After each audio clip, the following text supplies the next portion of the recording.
the Atlantic seaboard, one fine morning in 1943, an imposing force of American naval air power proceeds to an important rendezvous. This force is the aircraft complement of a new carrier: fighters, dive bombers, torpedo bombers. With the air group commander leading everyone, they are flying out to sea to join the ship which will be their floating home and fighting base.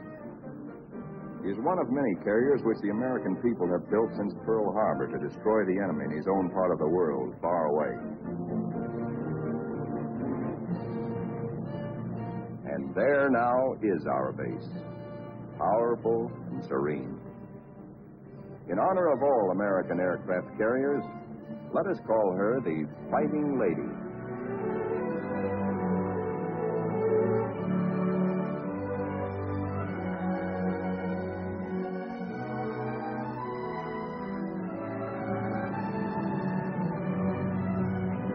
Against a good solid wind with their tail hooks down, our planes come into the broad flight deck of their new home.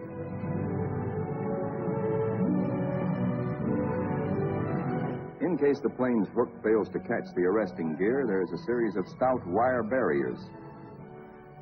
Number one man on the flight deck just now is the LSO, the landing signal officer, always a flyer himself. Like all aviators, he'd much rather be flying. Come on in and sit down. The plane is out of the groove and he waves it off. Come around another time, pilot, and we'll take you aboard.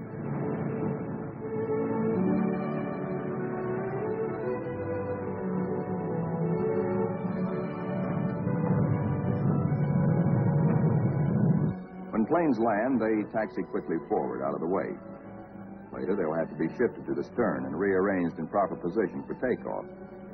This is called respotting the deck. Here is our skipper, Jocko, a veteran Navy flyer. Annapolis, 1917.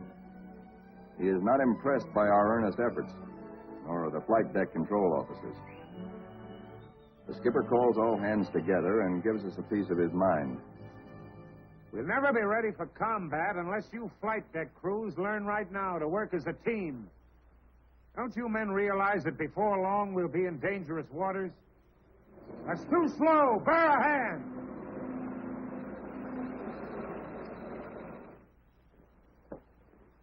Watch out. Keep that wing clear. Get it over to starboard. Way over to starboard. Come on, get the lead out of your pants. Now, this is the way your deck should look when you're ready for action. Our ship, our Fighting Lady, is enormous, wonderful, and strange to us. From stem to stern, the entire ship is a honeycomb of watertight and flame-proof compartments. Far below the waterline are engine rooms, fire rooms, fuel tanks, magazines packed with enough assorted high explosives to blow us all to kingdom come. The hangar deck is like a gigantic tunnel, nearly 2 city blocks long and wide enough to house 4 freight trains abreast.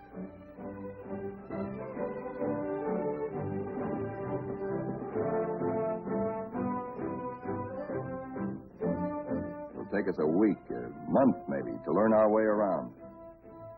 These new surroundings are as mysterious to us as they are cold and impersonal. Our Fighting Lady is like a huge floating cave, noisy and uncomfortable.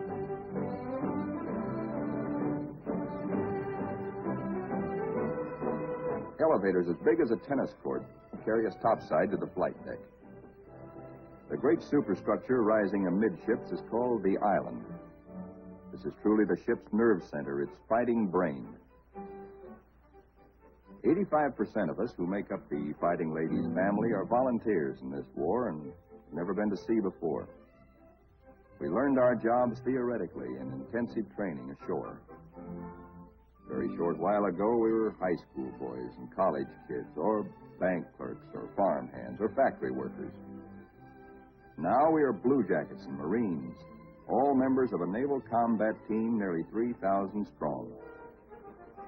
In our multitude of new tasks and duties as a team, we're very green, but curiosity and comradeship, and the instinct of self-preservation are great teachers.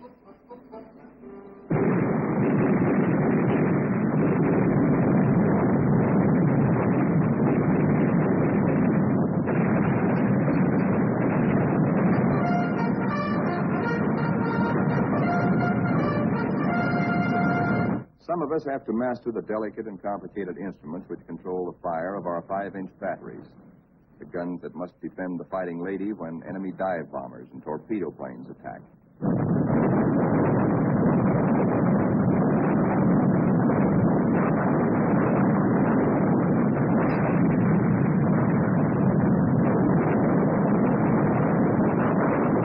We train and train to learn our stuff and earn our E for efficiency.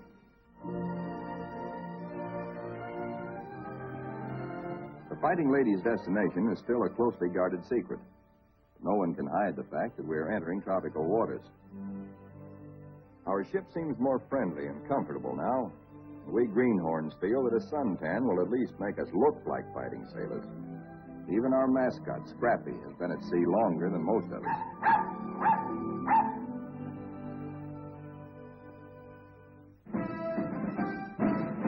Some of the mystery that has been hanging over us is lifted when we enter the Panama Canal. There's a lot of unprofessional nervousness about whether or not we're too big to get through the locks. By using lines instead of fenders, we do get through, as the naval constructors knew all along we would. Come on, hop aboard. We're going places. For 2 cents I would. Do anybody wants to swap?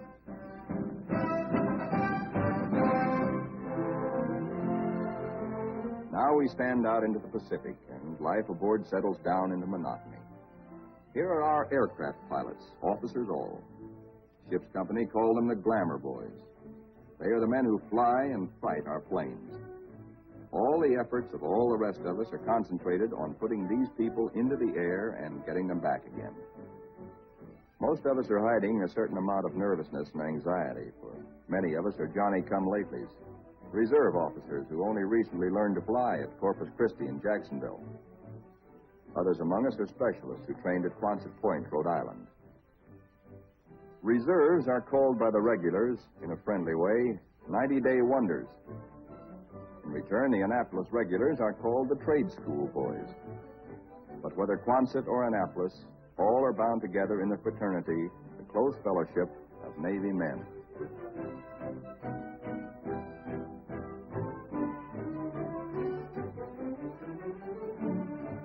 Among the ship's non-commissioned personnel, almost 3,000 blue jackets and 100 Marines, the hottest shots are the air crewmen, aerial gunners, and radio men. These boys and the plane captains are the partners of the glamour boys in the air. By non-flying blue jackets, they are called Zoom pigeons or Airedales. And because they receive 50% extra pay for flying, they are sometimes referred to as the bankroll boys.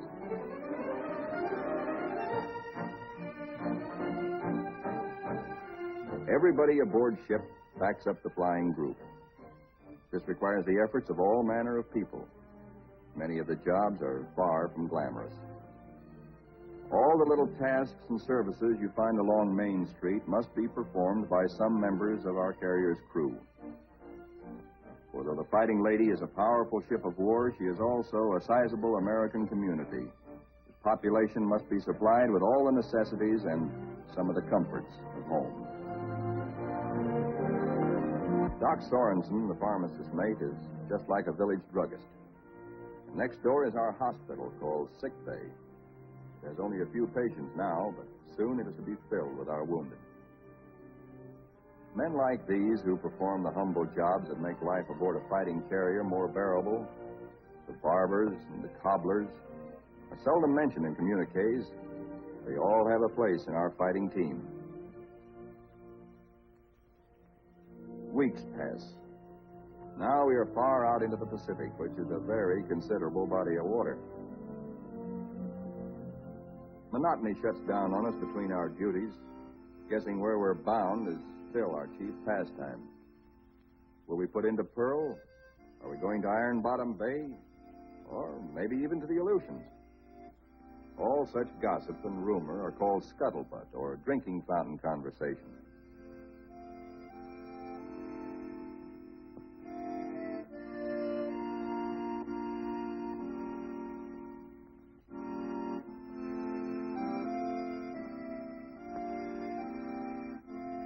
Throughout the ship, men get together in little groups to take refuge from the heavy burden of waiting for something to happen.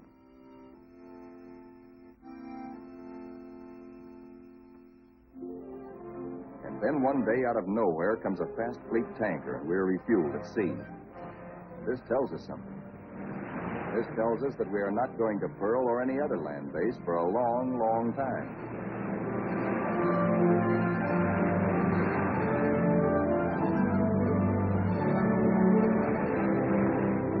Besides our skipper, we have an admiral aboard, a sea dog who's been a naval flyer for nearly 20 years. Until now, only these officers have known where we are to go. But now Jocko, our captain, confers with the air group commander and reveals the plan. The Fighting Lady has been ordered to make a strike. She will pass through waters where no carrier task force has ventured since the bloody Battle of Midway. Remember, this is 1943, long before we took the Marshall Islands. Weather studies are made, and though this is a daily routine, somehow the whole ship senses that something is about to happen. Even before the news is broadcast to all of us, there's a new tension and atmosphere of expectancy. And then we are told we have traveled more than 7,000 miles from Panama, so that tomorrow, August 30th, 1943, we can strike the Jap base at Marcus Island, deep within the enemy's ring of defenses.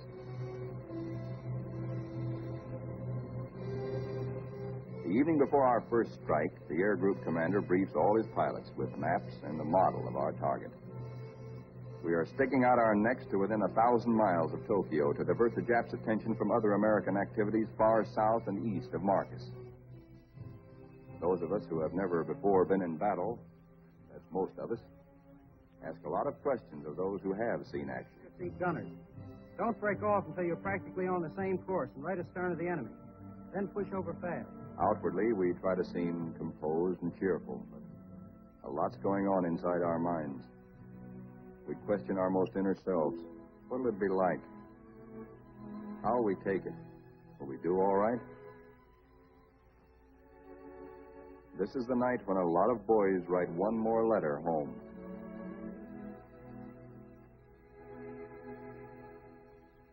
Among those playing acey-deucey in the wardroom is a chubby 23-year-old from Eureka Springs, Arkansas, Lieutenant E.T. Stover, nicknamed Smokey. That's he sitting on the far right. Having flown 50 missions at Guadalcanal, Smokey has been ordered to take a rest. He'd much rather be flying. Before dark on the eve of battle, our planes are loaded with bombs and gas. So that each plane will be in its precise position for a speedy takeoff, we spot and respot our deck.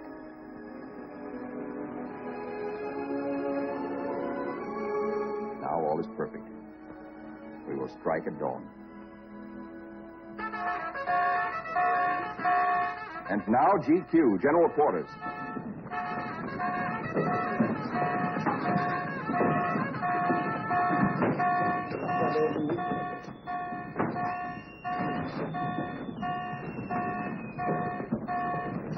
Every man on the ship goes to his battle station, his special place on the fighting team. George, the barber, will pass ammunition. Leo, the baker, will be a sky lookout. Frank, the tailor, is assigned to a first aid station. Pilots are in their ready rooms. Each squadron, fighter, bomber, torpedo bomber, assemble separately. Flyers get into their flight gear and receive last-minute data and instructions.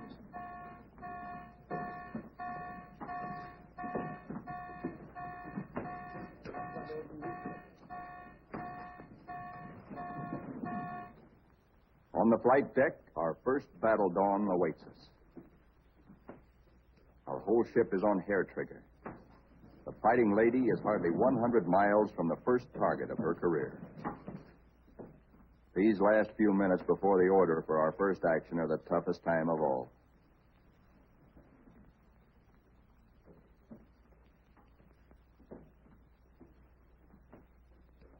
A wise man once said, "War is mostly waiting." We learn now what that can mean. At last the word comes. Pilots, man your plane. Ready room 3, Roger. Pilots, man your planes.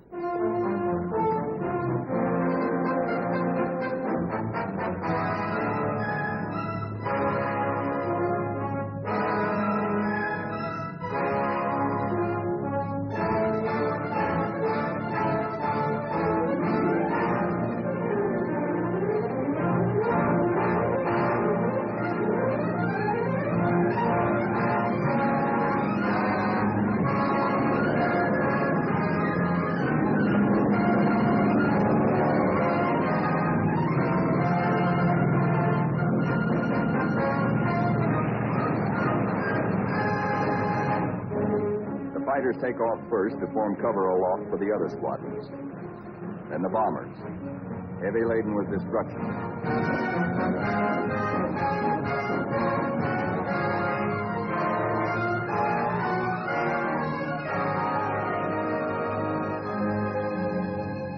The sun has risen now, and our escorts are alert for enemy submarines. But the Fighting Lady steams boldly toward our target to lessen the distance for our planes when they return.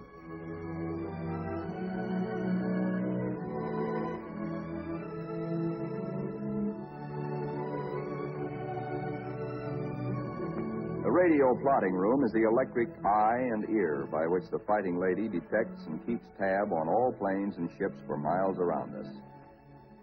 Smokey, the fighting ace from Arkansas, has been put in charge of this room for our big day.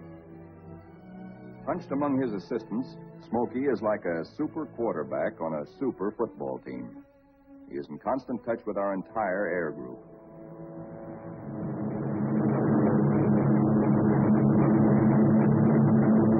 As our first fighters race in toward Marcus Island, they stay low, hoping to escape detection by the enemy's radar.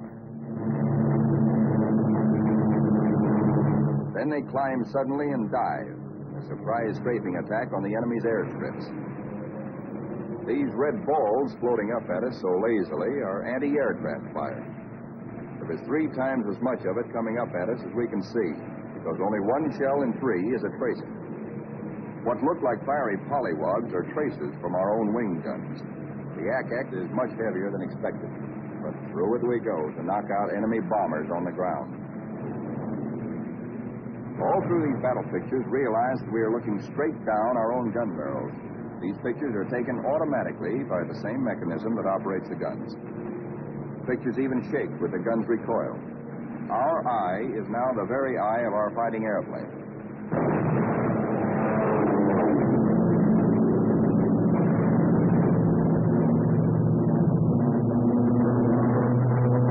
The enemy's picket boats and supply ships offshore are thoroughly strafed. No longer will these craft bring rice and sake and munitions to Marcus.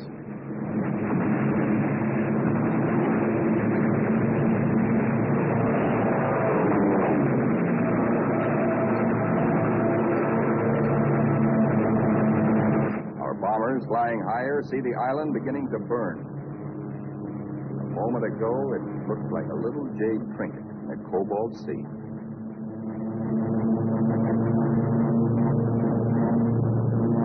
As the fighters and bombers swing victoriously away from Marcus Island, towering columns of smoke show the thorough job our boys have done.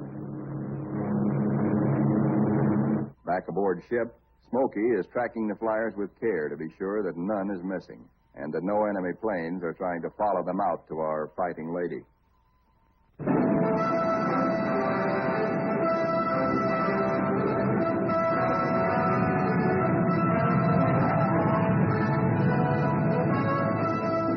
As our planes come aboard, there begins an operation almost as exciting as the attack itself. A ballet after battle, with the plane directors as dancing masters. The whirling propellers fill this scene with danger, but now our crews are trained and adept.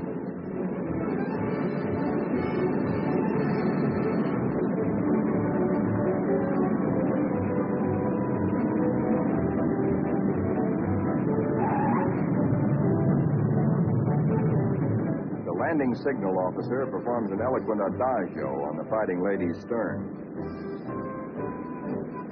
Warning to the rest of the cast to stay off stage until a limping member can be led out of the way.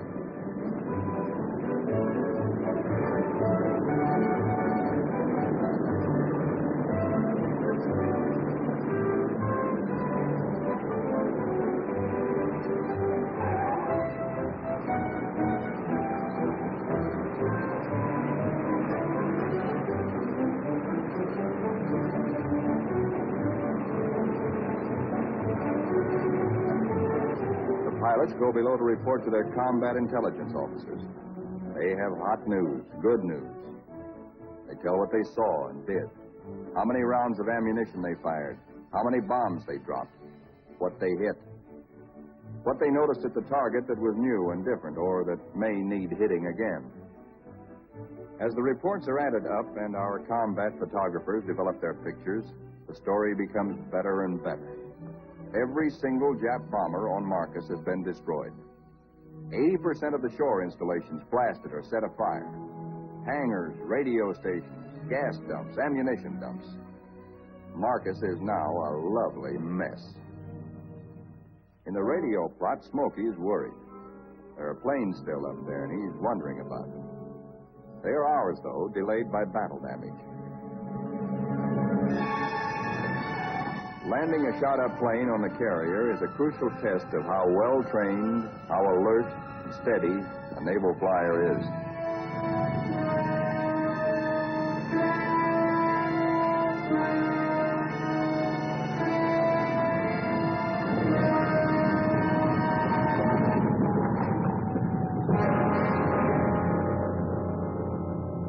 The Fighting Lady now has met her enemy.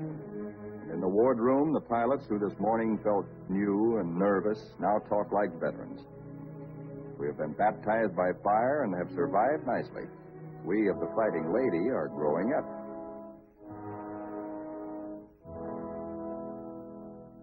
The admiral of our task force knows the overall strategy of the whole Pacific campaign. To smash straight through Japan's outer network of islands, to recapture the Philippines and land on the mainland of Asia. Thus, we will deny Japan supplies from Malaya and the Dutch East Indies and leave her far-flung island garrisons marooned. Then we will reach out and really help our ally China. Months after Marcus, this campaign is well started. Our carrier task forces have been in many battles. And now, early in 1944, the Fighting Lady's target is Kwajalein, the Marshall Islands. These are Jap Zeros, the fighter stream being pierced by our planes and planes from 8 other carriers, preparatory to strafing Kwajalein and bombing it apart. Our fighter pilots have improved with practice, with the confidence that comes from experience. They estimate their range by watching their tracers. They hold their fire until their wing gun bullets converge at 300 yards. They shoot in bursts instead of in steady streams, which heat up the guns and spend ammunition.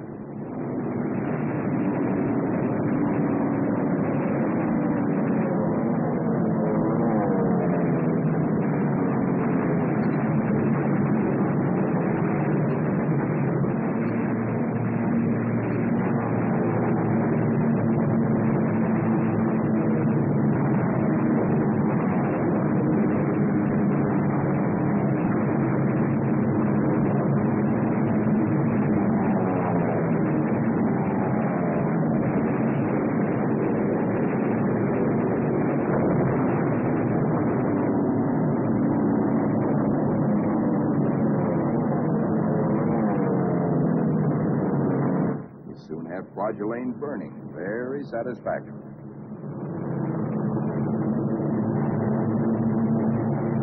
After our bombing attacks and heavy shelling by our surface ships, assault craft filled with Marines and Army hit the beaches.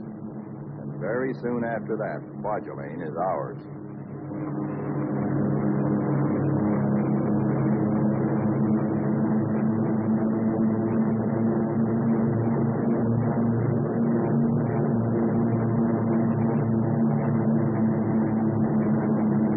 Right after Kwajalein, word comes to our admiral that at Truk, Japan's huge and secret naval fortress 1,400 miles to the west, there apparently are some heavy units of the Japanese battle fleet. Perhaps we can surprise them. Again, the Fighting Ladies squadron and squadrons from other carriers take off for combat. A lot of mouths are dry at the thought that our target is mighty Truk. The rear seat gunners look back at the Fighting Lady, wondering when and if they will ever return to her.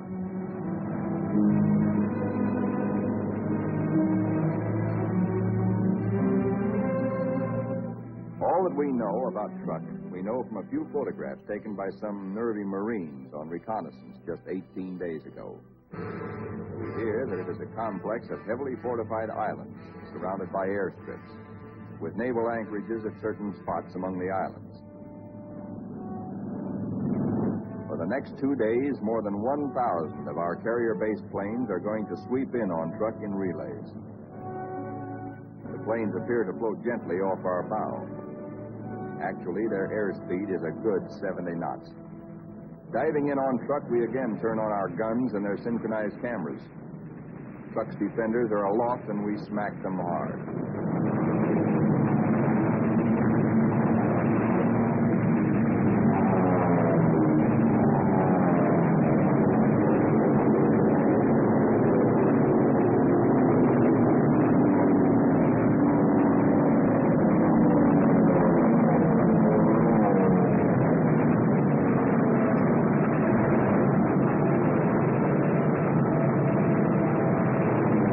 Hearts that were in men's mouths before this strike began now settle back into place and are singing once more.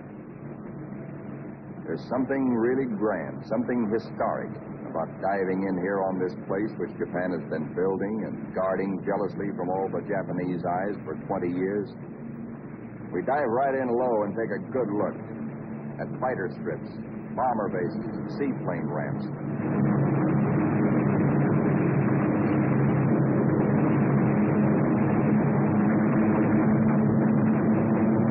In an almost vertical dive, the pilot may black out or go blind for a moment when he pulls up and out at the bottom. But the camera won't black out. It cannot see the landing of our own bomb, for we'll be up and away before that reaches the target. But it records the hits of other planes ahead of us.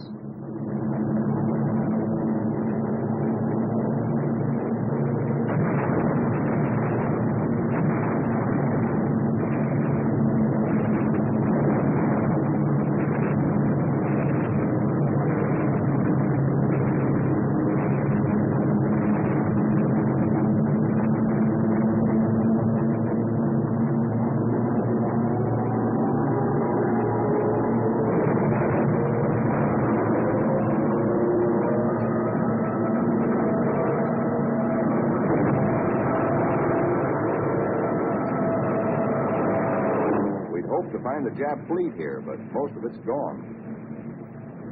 Some lingering ships, including some of their fast fleet tankers, we find hiding in sheltered coves. The vessels which we are now strafing are other fleet auxiliaries, rice boats, transports, and ammunition ships.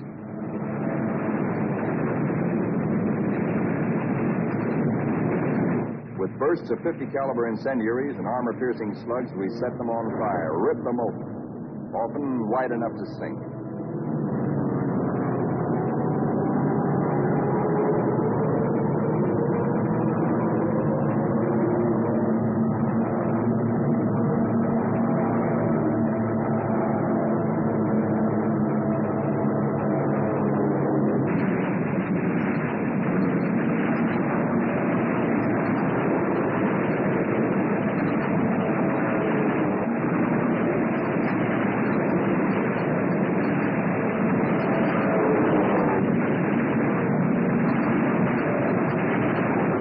Ships filled with TNT is not very healthy for pilots who dive too low. But it's hard to tell who's carrying what until the big bang comes.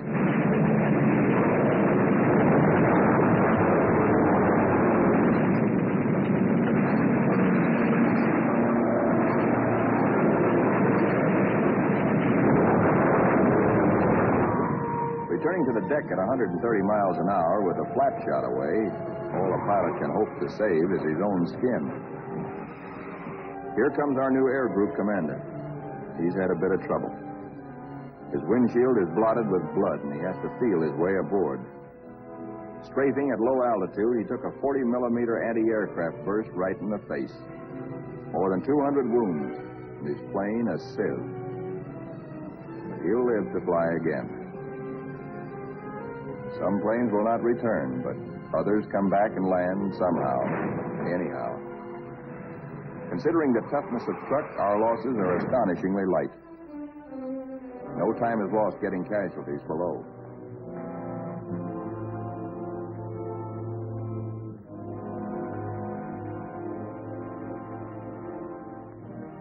It's a long way from truck to our secret rendezvous in the Marshall Islands. Someday it can be told just where this is. Actually, it is a magnificent new fleet anchorage, an advanced naval base, which we have taken from the Japs and made secure. Now, for the first time, we, who have been operating as separate, relatively small task forces, see assembled the enormous mass of naval power. Over 1 million tons of American fighting steel. New carriers, new battleships, new cruisers and fleet auxiliaries in an amount which Japan could never conceive, let alone produce.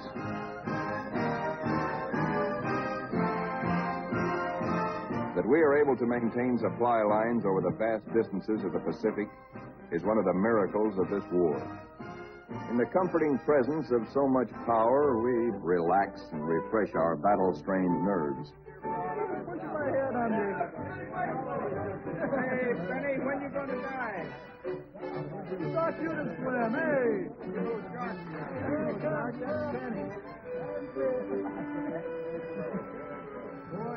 Our ship's post office now does really big business. Letters for us at last from home. Letters from us to friends and families. Our censors know our collective mood, our central hopes and thoughts. The stuff is really getting out here now. I can't tell you much about it, but oh boy. And the more we get, well, the sooner I'll be seeing you. All hands are called together. Our old skipper, Jocko, has been promoted admiral. Our new one's name is Dixie. Men, as soon as I finish talking, we are getting underway. Our fighting lady is now part of what is designated Task Force 58. As you know, our final destination is a place called Tokyo. We'll have to fight hard to get there, but when we drop our hook at Yokohama, I'm going to throw a party. All hands are cordially invited.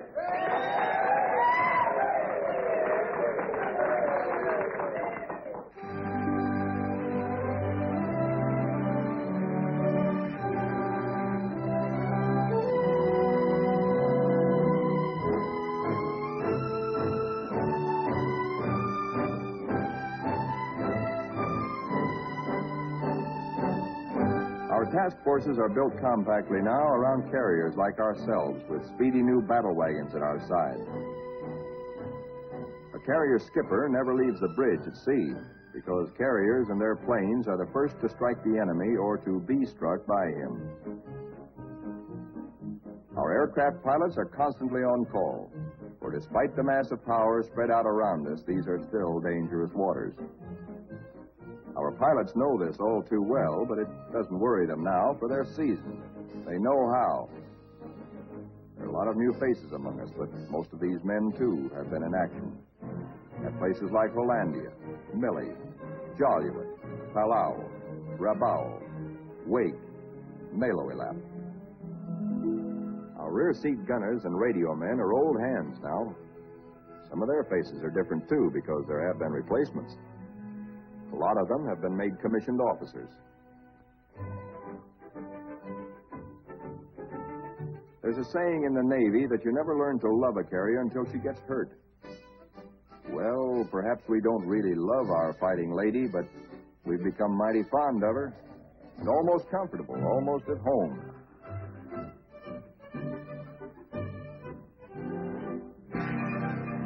Occasionally, our shipboard movies bring us that one thing we crave the most, one touch of something utterly American, one deep breath of home.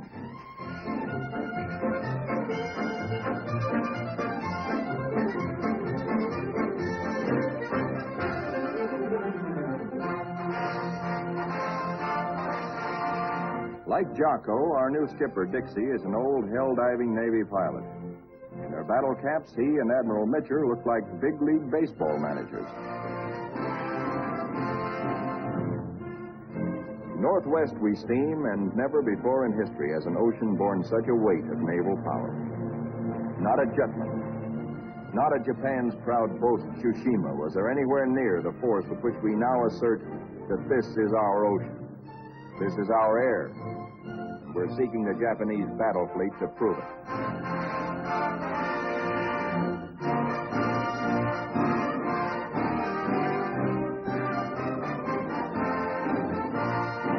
With our cruisers and our biggest new battle wagons present, we are strong enough to hope, really to hope, that we may provoke the Japanese fleet into accepting a fight.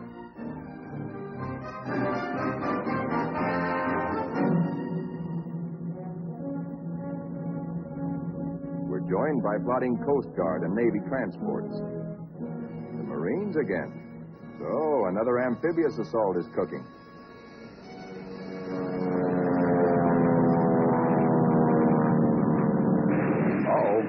Our patrols have spotted an enemy search plane and are after her. She's a big bird. 20-ton, four-motored Kawanishi seaplane, the kind we call Emily's.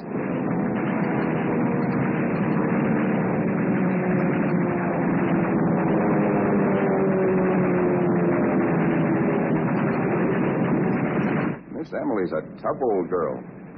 Right now, she's screaming for help and telling Tokyo by radio where we are. Hellcats are closing in on her.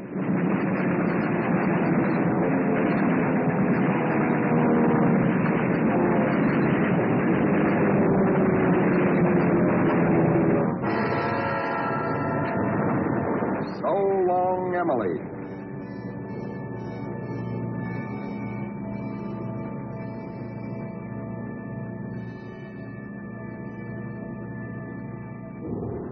Now that the enemy knows where we are, and we know he knows, our brass hats get together on final arrangements for what may turn into another Midway.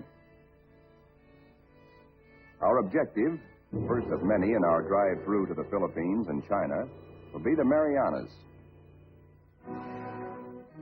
In battles just ahead of us, we are to make good use of a multitude of weapons, special devices, and techniques which have been evolved through the 30 years since the U.S. Navy first took to the air.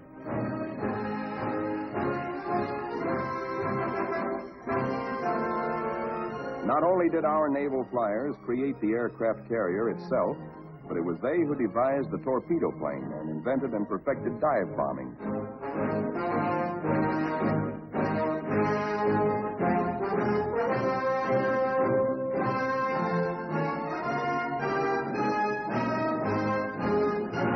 Disposed about our flight decks so that planes can be quickly armed are all manner of death-dealing objects. 500, 1,000, and 2,000-pound bombs. We have torpedoes and incendiaries, and the kind of anti-personnel bombs we call daisy cutters.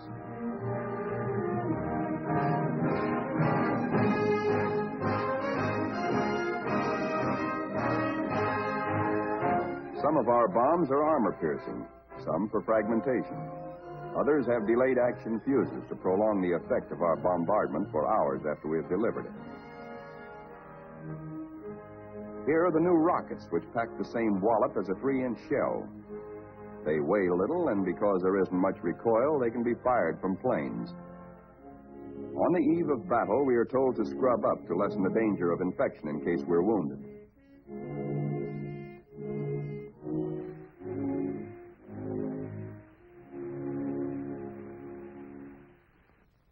As well as our bodies, most of us prepare our souls.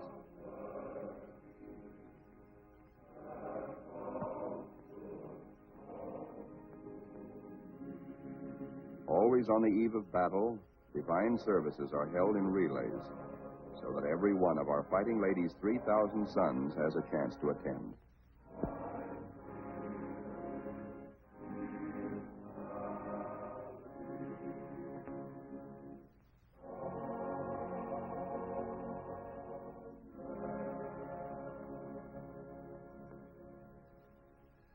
As the eve before battle lengthens, there is the usual waiting.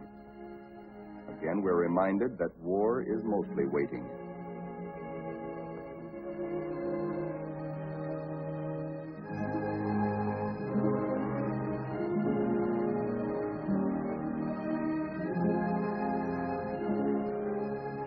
because all cooks and bakers must soon be at their battle stations, they work all night long preparing a hearty meal of steak and eggs for our 3 a.m. battle breakfast.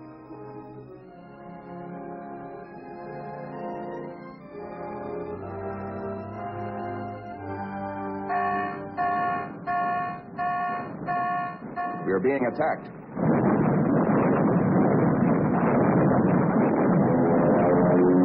We are being attacked by Japanese torpedo planes skimming in after us, wing to water.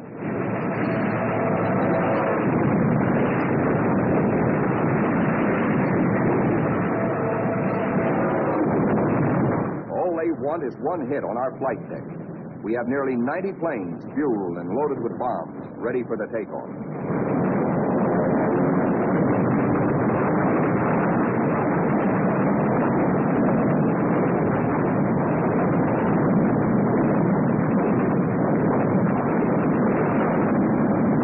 Each patch of flame is a burning Jap.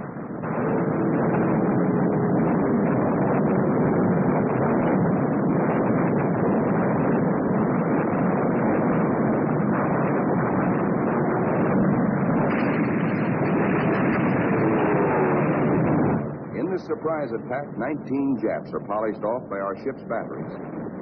Not a single carrier is hit. We have been fortunate. So now commences another major moment in the fighting lady's career. Flight quarters sounds. In this modern warfare, the young plane captains are to their pilots what squires were to armored knights of old. In this operation, typical of many more to come, a lot of other fighting ladies will be involved. And nearly 2,000 carrier-based planes, all of them attacking in air groups like our own.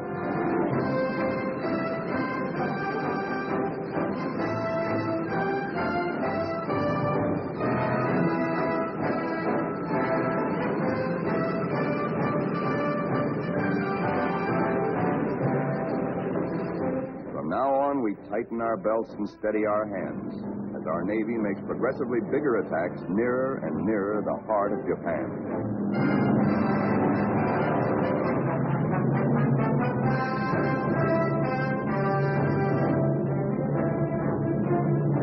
At his post and radio plot, tracking down enemy planes and cursing the luck that keeps him out of the air, Smokey chafes at being grounded on a day like this, especially when targets are juicy ones.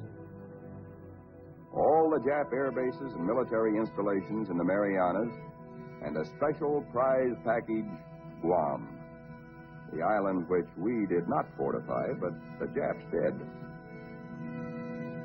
Now comes word that the Japs have sent strong air reinforcements to Tinian, which flanks Guam.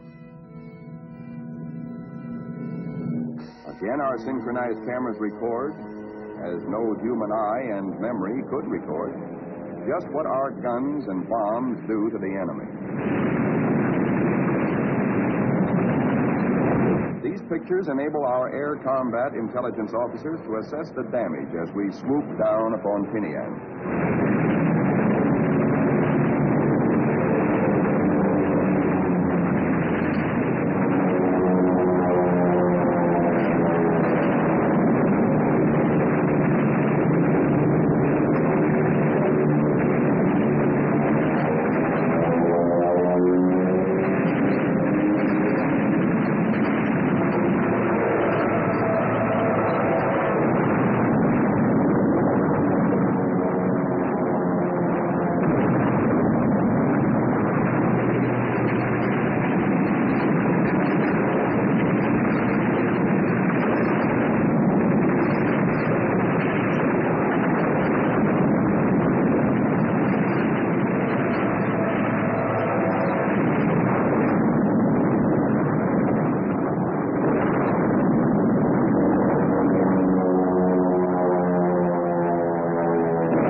Planes return for more fuel and ammunition, the surface vessels take over.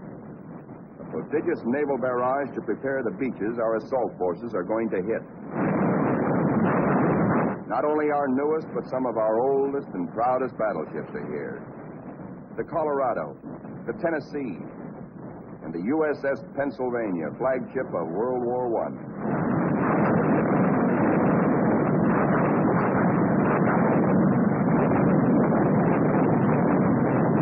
Winging home to the Fighting Lady, several of our planes, crippled, make a game attempt to land.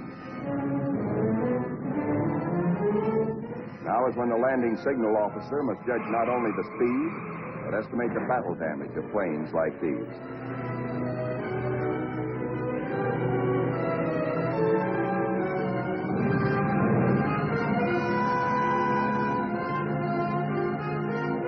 And flight deck emergency crews, firefighters, rescue details, and medical corpsmen exhibit almost incredible courage.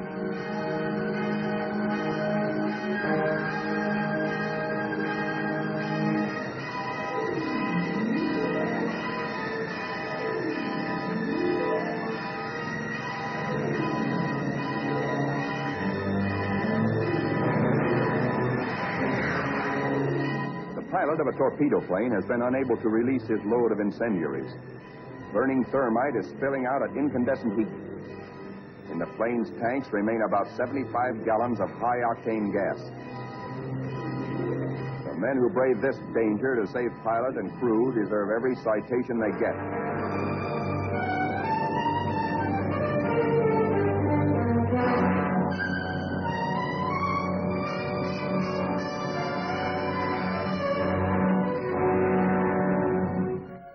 In the ready rooms, intelligence officers question battle-weary pilots. What did you see? Any Jap carriers in sight?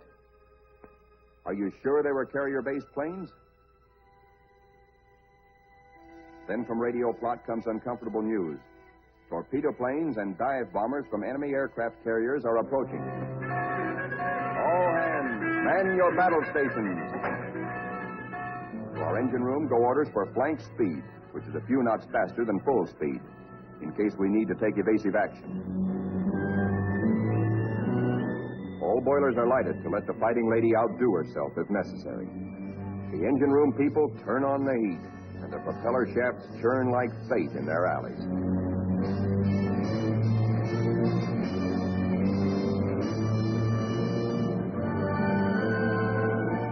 The Fighting Lady leaps through the sea on her guard.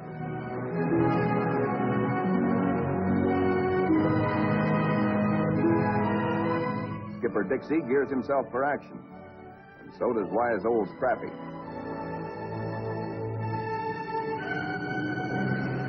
And now, here they come.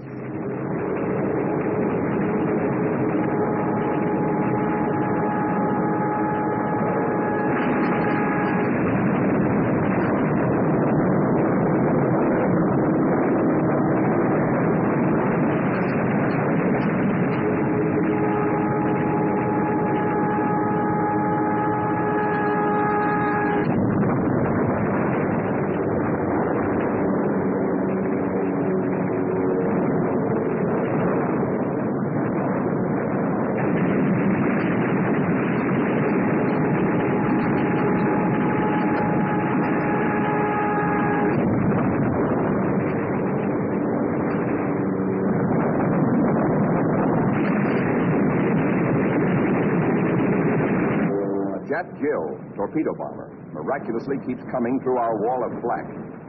She's approaching us fast with a life that must be charmed. Our gunners throw everything they've got, but still she comes. If he ever releases that torpedo...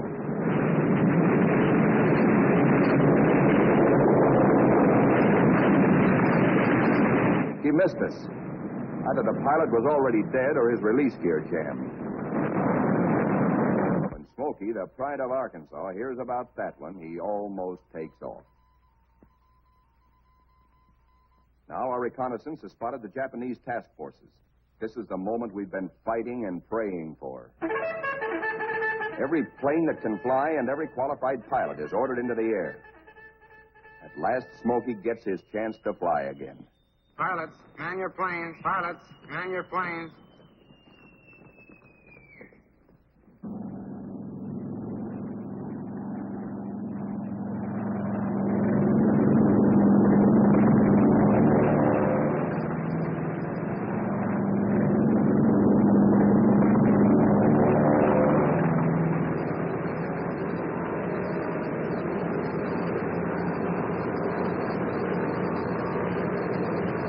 Philippine trade wind is tearing down our flight deck. Our planes strain forward to rise into it.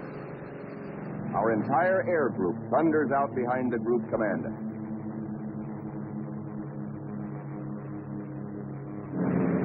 Now our fighters run into a swarm of Jap fighters, mostly Zeros, sent up to intercept our attack on the Japanese fleet. A mad aerial scramble begins, which the boys to this day still call the Marianas Turkey Shoot. 369 Jap planes are shot down in this single day, to our loss of 22. Japanese plane makers have sacrificed strength and firepower for agility. Their planes disintegrate quickly when you hit them. They have no armor plate, as ours have, nor are their gas tanks self-sealing.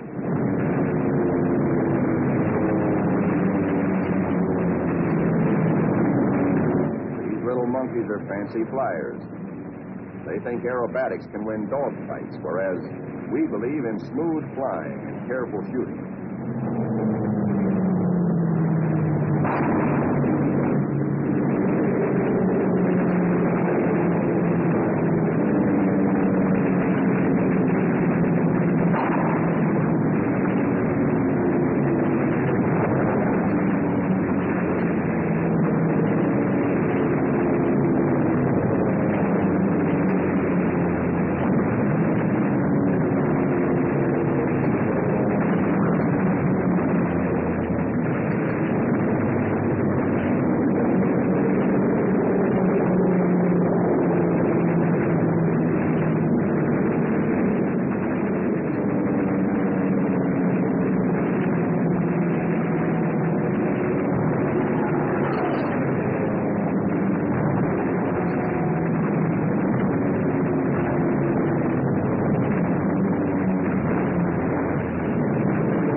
Now, at last, through a late afternoon haze from high altitude, our air combat group sights the Imperial Japanese battle fleet. These are the first pictures ever taken of a great enemy naval formation like this.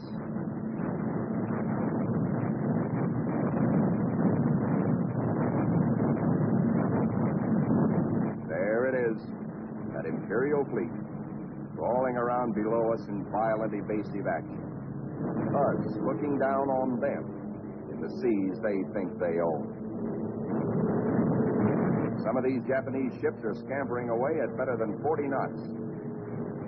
When you bore straight down on them, they twist, squirm.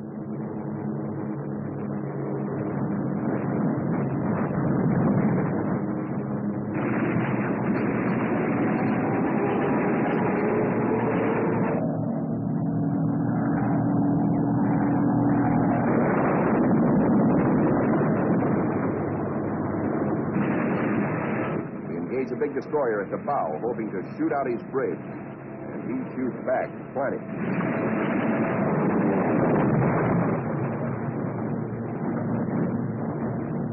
Let's go down after that cruiser. He answers us emphatically from the forward turret.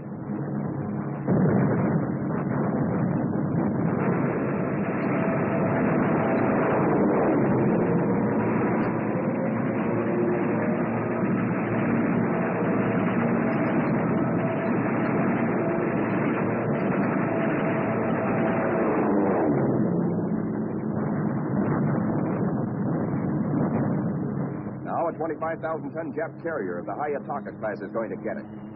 Watch 5 o'clock in the camera, the lower right-hand corner of the screen. This big flat top gets it where the turkey got the axe.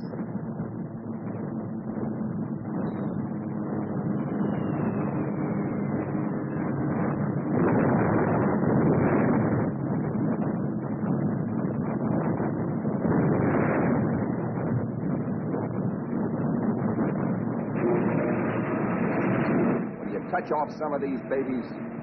Just watch this one. And now we come home from the Battle of the Philippine Sea. 17 Jap warships have been sunk or severely damaged. Several of our returning planes have been badly shot up. A dive bomber comes in out of gas. He pulls off to starboard, but noses over because his wheels are down.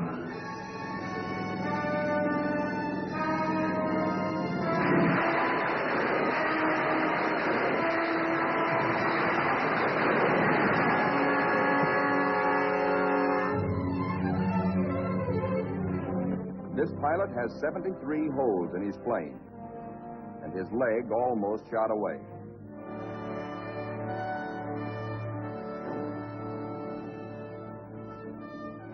To clear the deck for other planes, number 30, badly damaged, is jettisoned, given the deep 6.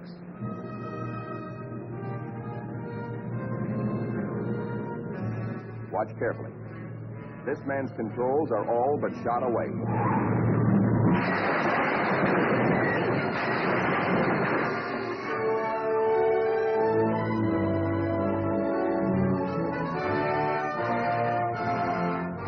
He steps out of it, smiling.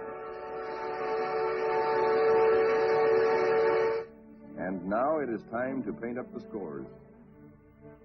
On this fine morning, just a year after being commissioned, the Fighting Lady is beginning to look like a stamp album. She has done her share, amassing Task Force 58's grand total of 757 Jap aircraft destroyed in a 2-week turkey shoot.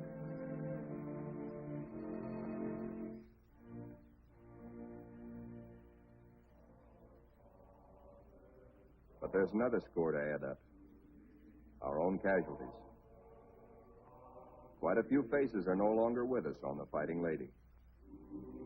Among them, Lieutenant Commander Upson, skipper of our torpedo squadron. Lieutenant Pappy Condit. Lieutenant John Meehan. And that fightingest gentleman, Lieutenant Smokey Stover. Yes, Smokey's missing, too.